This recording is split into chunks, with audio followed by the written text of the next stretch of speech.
So the intro to this song has bugged me for years because it's really difficult to hear exactly what's going on. So I want to run through a few different ways you can play it. The simplest version, which I see a lot of people do, is to play the B flat major 7 up here. And then slide that down to an F major 7 at fret 1.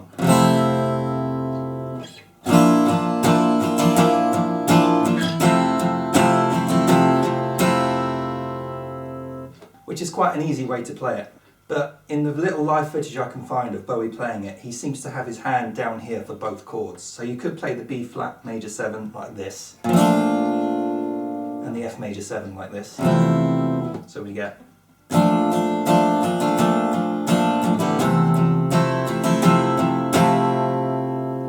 But I can hear a little bit more going on than that. Don't forget that on the original recording it was played on a 12 string and there are extra guitars dubbed on top as well.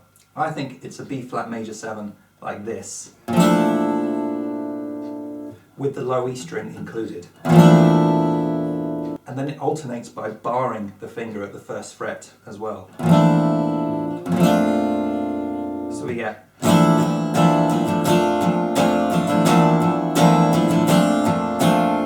And the same thing happens for the F major 7.